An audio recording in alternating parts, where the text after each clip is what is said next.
What's going on, everybody? It's your boy C4 here today, bringing you the top 5 MUT 16 legends for the Cleveland Browns. As always, it says 50 likes on this video. Subscribe to the channel if you haven't subscribed already. We want 10,000 subs by the time Madden 16 comes out. If you're new to the series, it's basically if EA released the top 5 legends in MUT 16 for each individual team, they should do that. Just because regardless of whatever team you like, you're going to have some legends to play with, and it makes more money in EA's pocket because, you know, there's more people that want to play Ultimate Team because I want to play with the legends from the past. Speaking of the past, coming with the top 5 for Browns, there are a lot of old timers. Browns have not had, really, since I've been watching football, the Browns have not had any. Joe Thomas is probably the best superstar, the closest thing to a superstar the Browns have had. But don't get it twisted, back in the day, the Browns have had some incredible players. So, without further ado, jumping into number 1, there's only one Cleveland Brown with a card right now in any MUT history, and that's Otto Graham at the quarterback position, 23,000 career passing yards, Hall of Famer, 174 career passing touchdowns, regarded as one of the greatest quarterbacks in Cleveland Brown history, obviously well before my time. If you asked me who I had to say was the best Browns quarterback, I'd probably have to go with, probably this guy, but I mean, Bernie Kosar maybe, but Otto Graham does have his legendary card for the Browns. Makes a lot of sense there. Going to number 2, we're going with Lou Graza, kicker, but he's a 9-time Pro Bowler and a Hall of Fame member. I believe he's classified as, I believe he also played offensive line. This is another one where I was kind of stretching it. Don't really knew a whole lot about him. I was trying to name the top 5 Browns. I was like, Jesus Christ, who the fuck? A kicker, whatever, but a 9-time Pro Bowler. So back in the day, this guy must have, fucking does something. Also a kicker, I don't know, fucking. He's no Seabass, alright? He's no Sebastian Janikowski. We'll just throw Lou Groza there, because obviously, if they would classify him as a kicker, the more legendary kickers, the better. It's pretty a rarity. You might get, like I said, you might get that beast, Sebastian Janikowski, that's been released a couple of years. But outside of that, there's no real legendary kickers.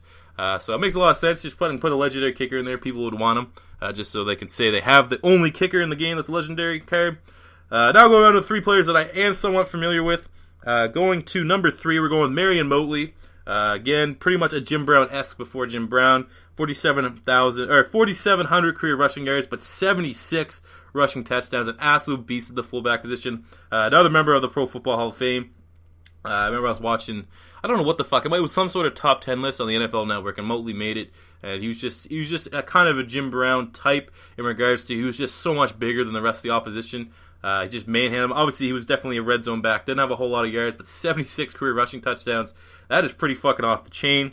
Going with number 4, we're going with one of the greatest tight ends in NFL history, and that is Ozzie Newsome, the current general manager of the Baltimore Ravens. Newsome, before he was the beast GM, he's actually one of the best GMs in the NFL as well. Pro Football Hall of Famer, 8,000 career receiving yards and 47 career receiving touchdowns. One of the, first pure...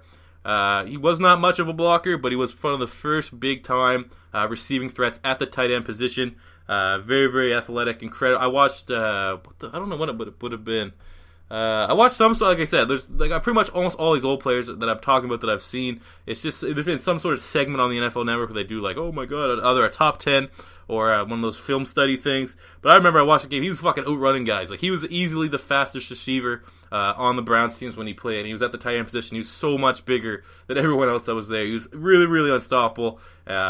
Beast tight end. Would be pretty fun to play with, especially even if you're a Browns fan. Obviously, you want to play with them. But the Ravens are like, fuck, I'm gonna go beast you with my team's GM. How does that feel? That's like, oh, I'm gonna go pick up Jeffrey Lurie on Ultimate Team and fucking rape some house, making that thing. But yes. So Ozzie Newsome there at number 4. And number 5, obviously, this has to be some sort of the right where Jim Brown doesn't want to be in the game.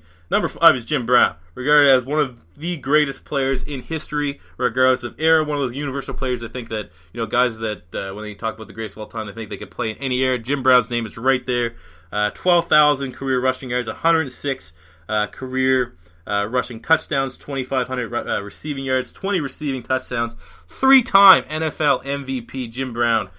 Just an absolute beast. What a fucking legend. The definition of a legendary card. I mean, this card here, if they actually put it in Ultimate Team, would probably rival the best AP card and the best Bo Jackson card. So I think this should be a must. This would be an absolute beast card to have in Ultimate Team, and then give the Browns finally something. You could have the best best card in Madden. But Jim Brown, that makes a whole lot of sense to me. Let me know what you guys think. If I missed any Browns in the comment section below, smash that like button and subscribe, and peace out.